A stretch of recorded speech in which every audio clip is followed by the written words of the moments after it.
Tenuous times for the Mountain West and Pac-12. The future is uncertain, and we are throwing our fates in the hands of a judge.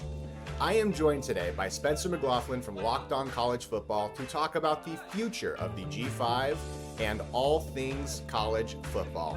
This is the Let's Run podcast.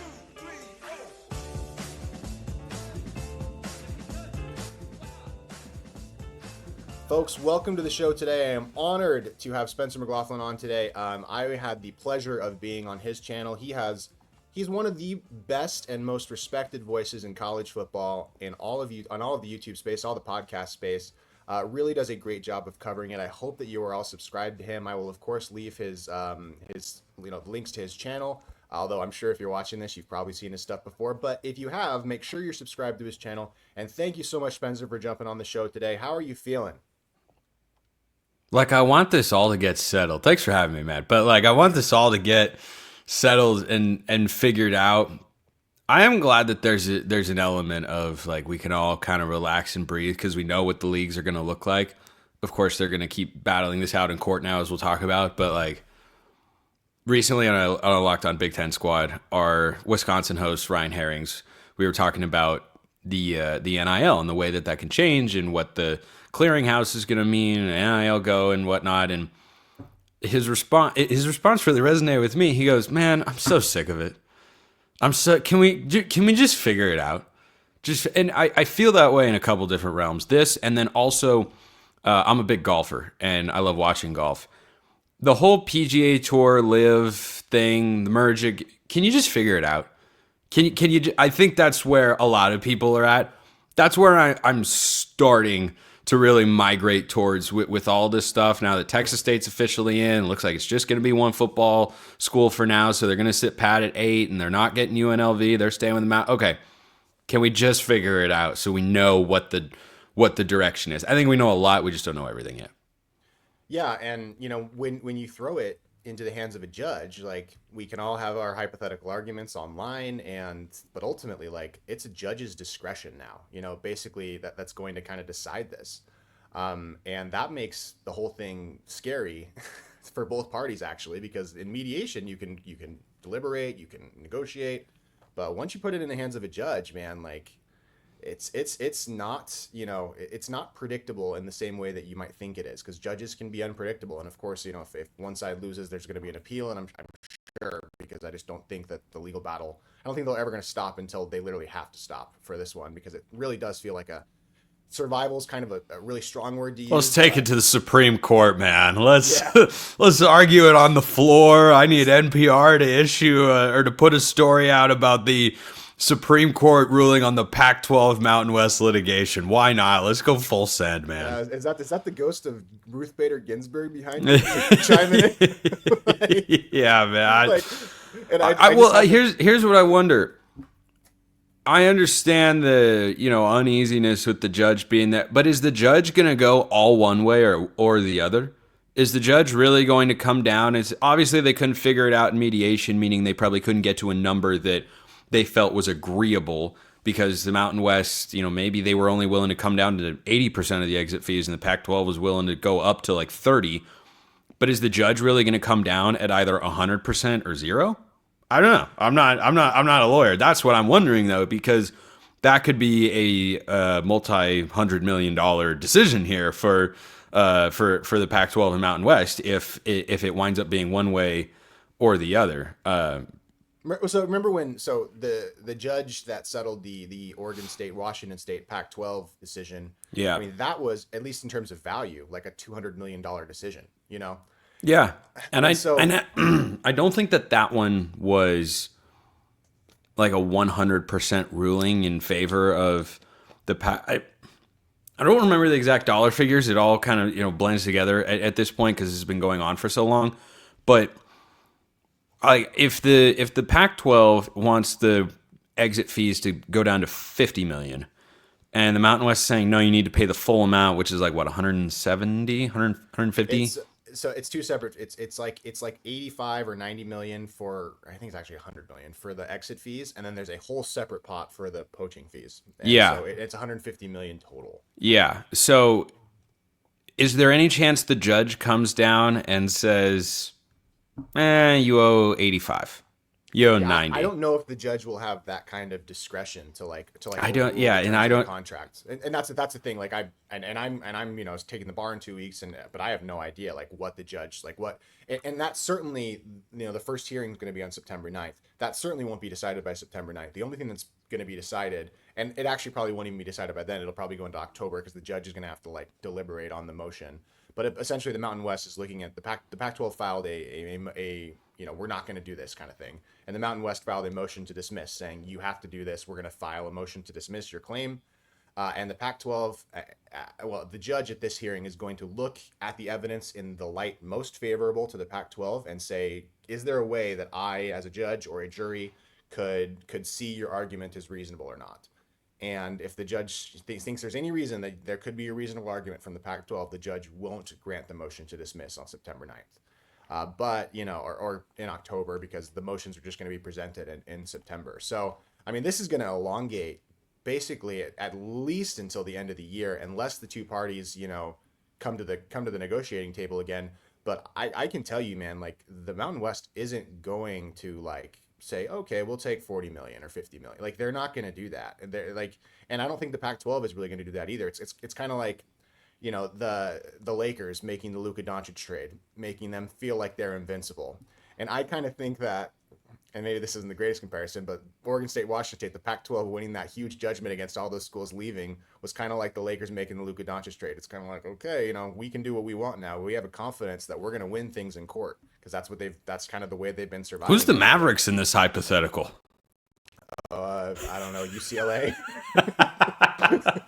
You're looking around, you're like, wait, that side got screwed, but then got the greatest break in the world since they now have Cooper Flag. I guess if you want to say Cooper Flag is like playing in the Big Ten, I guess, I don't know.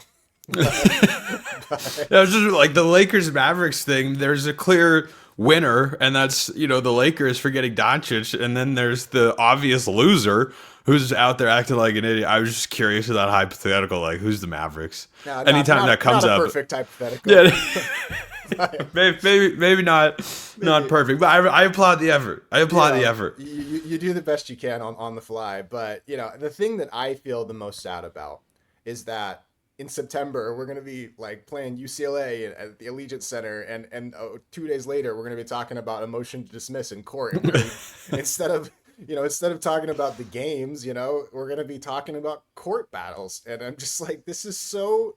I almost I crashed out a little bit on my podcast last night because I was just like, I can't believe that this is like life as a college sports fan, that instead of talking about games, we're talking about court battles. Well, and the crazy thing, Jason, is this is over 3 years we've been doing this, and by the way, it's not going away. Nope. It's not like there will be.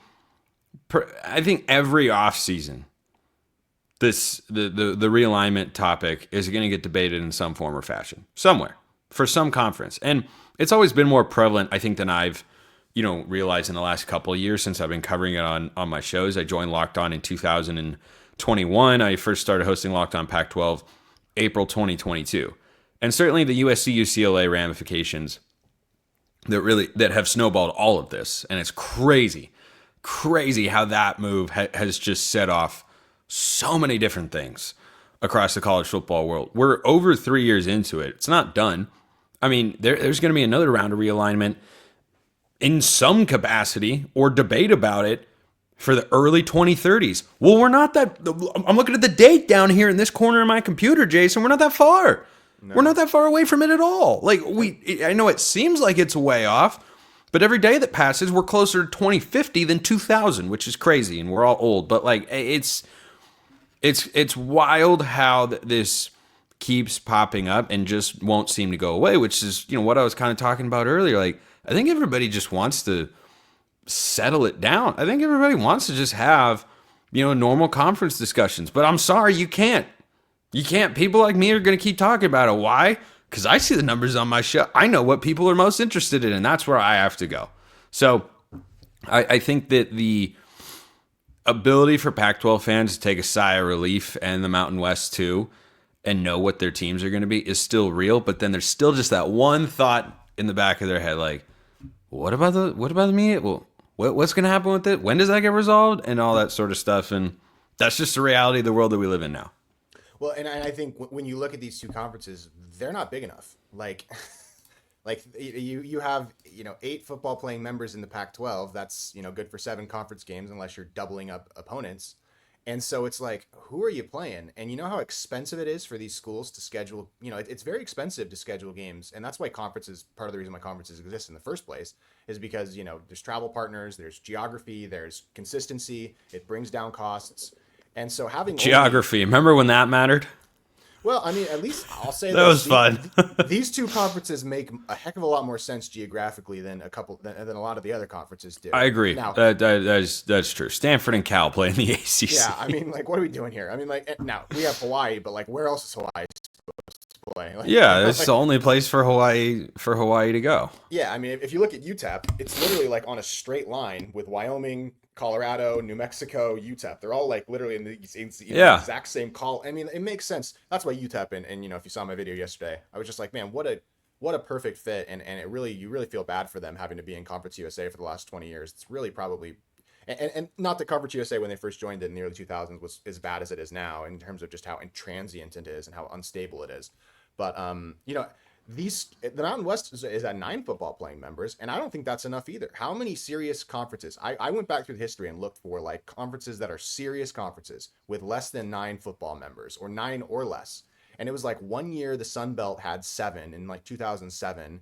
And I looked at it and I was like, there's a reason why these conferences are never this small. But they added, right? Like Oh yeah. they had that number of teams at one point in time. They don't have that anymore. They went out, and 2007, I think, was a launching point for Appalachian State to eventually make their way into the Sun Belt because they had that big upset against Michigan, which is an all-time, probably the all-time college football upset. Appalachian State beating Michigan. Like, Vandy over Bama this past year is up there and all, but Appalachian State winning at the Big House? What in the world are we talking? Like, what's the next launching point for something like that? Because I agree with you 100% that 8 teams, maybe it exists in a 5-year window. Maybe like it could, I think it could hold out for that amount of time. But for 20, like in 20 years time, which is certainly a long way away. Let's just even go 15. Fast forward to the year 2040. You think the Pac-12 looks exactly as it does right now?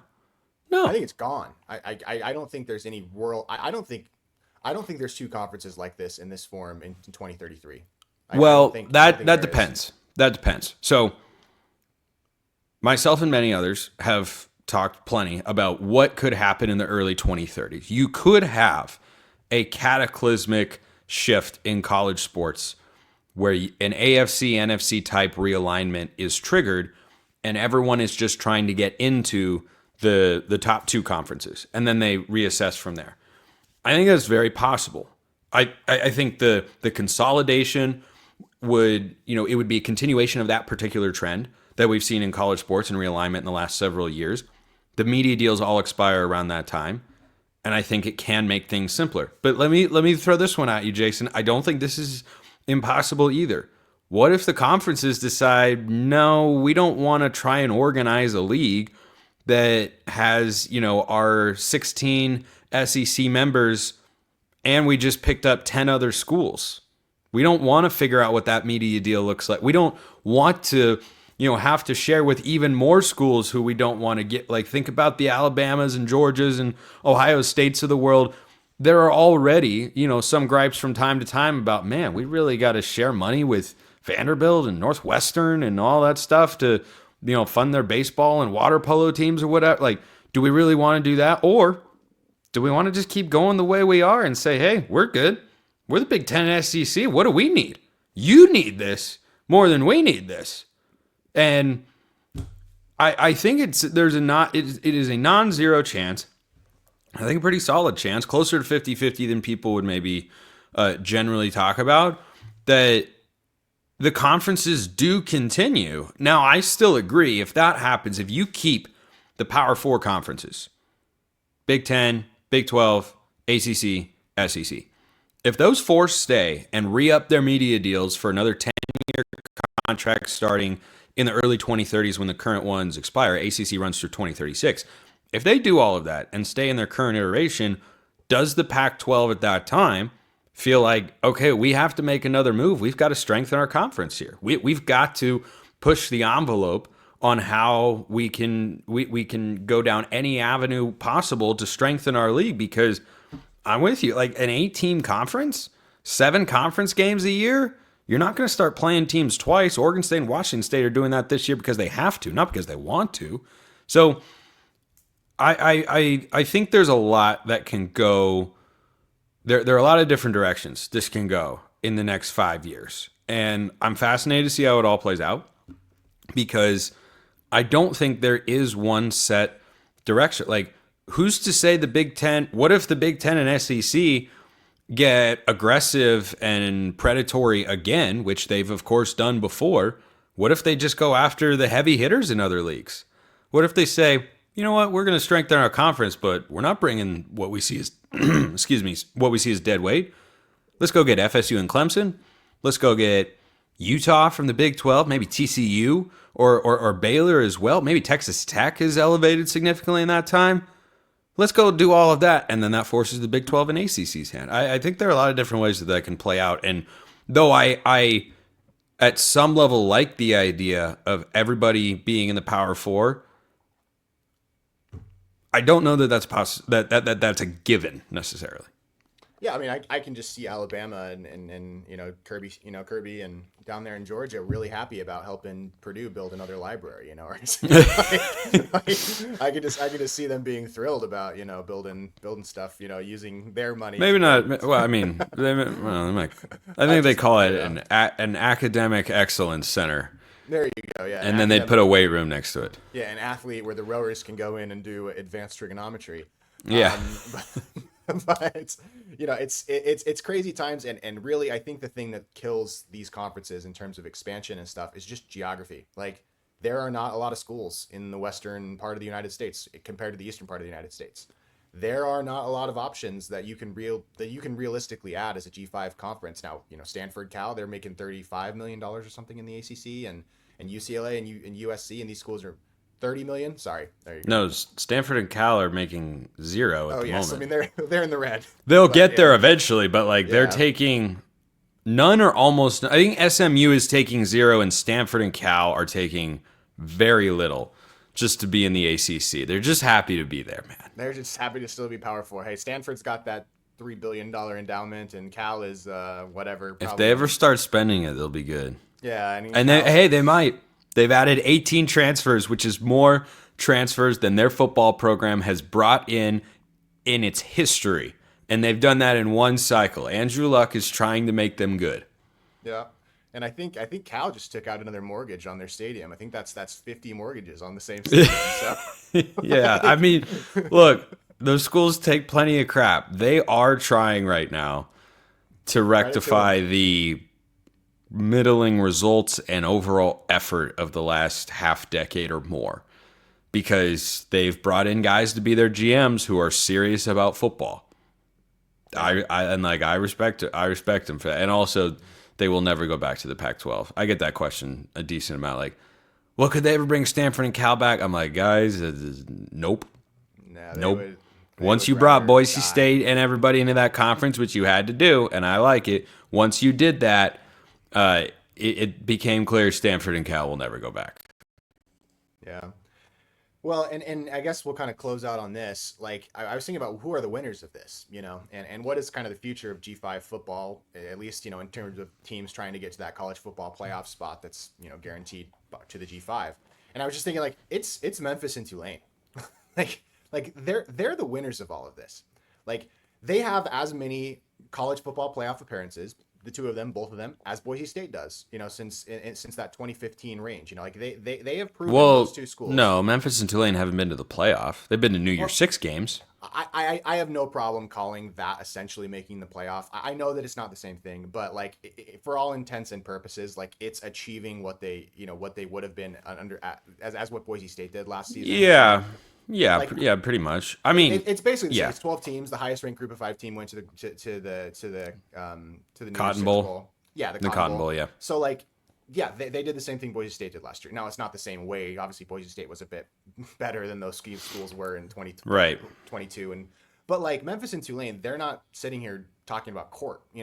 They're not sitting here wondering how much a judge is going to make them or not make them pay or receive.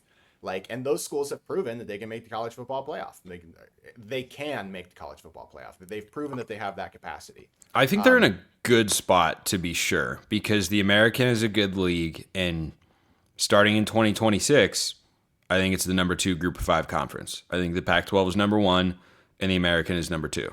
Well, why would and I totally understand that the Pac-12 it should be the favorite to be the best Group of 5 conference, but I don't think that it's that crazy. Like outside of Boise State, how many Pac-12 teams have made a New Year's Six type bowl in the last 25 years? But we haven't seen those schools in this particular. Zero. We haven't seen those schools in this particular type of conference, though. And I saw Oregon State and Washington State pushing for contention in the best the Pac-12 ever was in my lifetime. So those programs can get to that level in this upcoming version of the conference. I'm not saying it's going to happen right away or that it's going to be, easy and 1-to-1 because they lost their coaches to Power 4 programs and have had to hit the reset button. Jimmy Rogers now at Washington State coming from South Dakota State, and Trent Bray going into year 2 at the Beavs. So I look at the best seasons that those programs had when they were at their peak. I saw Washington State go 10-2 in the Pac-12 and beat Oregon like 2 or 3 times in a row. I saw Oregon State go 8-4 and call it a disappointment because it was. Like if you take those that's what I'm considering to be the peak of what those programs are capable of. Well, if you take those programs or that version of the team and you put it into, the Mountain West at the time, at the very least, they're making the conference championship game, if not winning it. Like that 2023 Oregon State team was legitimately good. They took the national runners-up down to the final play of the game. And yeah, Oregon beat their brains in the following week at Austin Stadium, but that was also when the Jonathan Smith rumors started to really circulate, and that can really throw a wrench into things. So I think your top programs easily starting in 2026 should be viewed as Boise State, Washington State, Oregon State for your immediate G5 playoff contenders. I do think just because they're getting, I think, the biggest win of anybody in this whole situation because they're getting that enhanced opportunity to go to the playoff, it doesn't mean that Memphis and Tulane or maybe a UTSA are in a bad spot. They're certainly not, because we know they can get to that level. We know that they have the brand power to get the sort of respect they need to have quality games and to do all that sort of stuff. So I like where, and heck, maybe Army keeps roll. They're the reigning American Conference champs. Let's not forget that. So if those sorts of trends continue, I think there are a number of contenders that'll make it really fun to cover on my show every single year. But I don't think that you just automatically look at where the programs are at, because you got to remember they're going to have a year to build up going into 2026 this season to try to lay more of a foundation to be a conference contender going into next year. And if you're a double-digit win conference title winner in the Pac-12 starting next season, boy, you're going to have it's going to be them or the American champ, I think. Well, I would just say that welcome to G5 world, Washington State and Oregon State. Welcome to 20% of the revenue that you were making in the old Pac-12. Welcome to when you lose a conference game, it is a devastating thing because you lost a G5 game, and it is really tough when you lose G5 games, to G5. Well, but you're not going to be you're not going to be an at-large anyway. That's not the path to the playoff. No, but I'm just saying, they had a great time losing to New Mexico and Wyoming and, last season. And obviously, I know it's tough when you had a rebuild thing, but G5 world is a different world, man. So the 2023, the 10-2 Washington State teams, those could be, those are so irrelevant to me in judging how they're going to be in the new Pac-12, because they're living in and operating in a whole new space. I think Boise State's going to kind of be daddy to him a little bit, I know that may be a little harsh, but Boise State's awesome. They absolutely, they're the differentiating factor to me. I think Boise should be seen as the favorite. I mean, they beat both Oregon State and Washington State last Yeah. year. I don't think I was the best version of either program, and it'll be better by next fall. But I do We are I do, assuming that it's going to be better though. Like you're operating in a whole new world. We're not operating in 2023 world now. We're operating in a whole new world now. And I get why you would say that should be the favorite. I get if you were a casino and you were saying that should be the favorite. Yes, absolutely. I totally agree. But like it's a whole new world, man. Like when you're used to having Power 5 advantages and Power 5 benefit of the doubt and now you're in G5 world. except they never really had the advantages compared to everybody else in the conference. They They were were always making operating at a recruiting and financial disadvantage. I don't think that's they were going to be making 30 brand million new. dollars instead of 8 though. I They mean, were still operating at a disadvantage compared to their opponents. Like, yes, there's a different amount of money, but the principle of how that money gets allocated and what it is compared to everybody else in the conference, I don't think changes a whole heck of a lot. And by the way, when you have a donor base, I got to run here. sorry, yeah, my When bad. you're no, you're good. I always go long on these sorts of appearances. Like when you have a fan base and a donor base that expects to operate at a certain level and is accustomed to having that money, yeah, it doesn't come in from the media deal, but there's still an ingrained level of support that can come through. Oregon State just went out and got one of the 5 best quarterbacks to hit the transfer portal in Yeah, the country Murphy. this year. Okay. Going and getting Malik Murphy. That's somebody who I talked about on my show as someone who Auburn and other SEC programs should look at. And he wound up at Oregon State. Why? Because they were able to go put together a package that gave him $1.5 million a year. And look, I think Washington State was prepared to give Mateer around $1 million a year. It took some effort, but they were prepared to do that. I think Boise State can offer it. Who else can? Who else can offer that sort of so like you get the point that I'm making. Like, yes, it's different now because there isn't as much money as there used to be. I think Oregon State and Washington State have the ability to operate like a Power Four program more than everybody else because of the infrastructure that's been set up for the last 20 plus years. Okay. Well, yeah, I mean, I would just say that, and I'll kind of close out here and then give you maybe 10 seconds or whatever to close out. Like, I would just say, like, I do feel like a little bit when we're talking about the Pac-12 that we're putting up hypothetical 2028 college football playoff appearance banners that have not actually been earned yet. And outside of Boise State, I don't think that, anybody in that conference can wear the G5 because we're in the G5 world. I don't think anybody outside of Boise State, and Boise State can absolutely wear that crown and deserves to wear that crown. I don't think anybody else in that conference can put that crown on yet prematurely. And I think Memphis and Tulane, and I know that UNLV hasn't done it yet, but I think they think that they can. And I think there's good reason to have optimism, even if you doubt it. I totally get it, but I think there's reason for optimism at UNLV. I think all these other conferences are looking and saying, I mean, you guys really think we're just gonna like let you do this? And we know Memphis and Tulane can challenge it. We know that for sure. There's no doubt about that. Heck, even a 12-0 Liberty, can maybe, because college football ranking people, they always overrate people that don't have losses. I mean, that's just if you're undefeated, you get it overrated. You're usually pretty overrated in terms of how much national respect you get, even if your schedule's pretty soft. And so I think it's just like fight night, guys. Let's go. Like let's put the hypothetical banners down and let's go out and earn them. But anyway, that was kind of my closing thoughts. You can say anything you want after I finish off here. But thank you so much for jumping on the show, man. And that's just it means a lot. And I hope everybody subscribes to this channel, likes the video. Looking forward to the future, and please make sure you subscribe to Spencer as well. I'll close with this. I'm ready for football. That's it. Yeah, let's go. Let's get Let's get on go. the court, Football get on the season. field. Football season is so close. We are 1 month and 1 week away from the time of this recording from real, honest to God football being played. Farmageddon is 1 month and 1 week away. Let's do it. Let's do it, guys. Thank you so much for checking out the video, and let's run.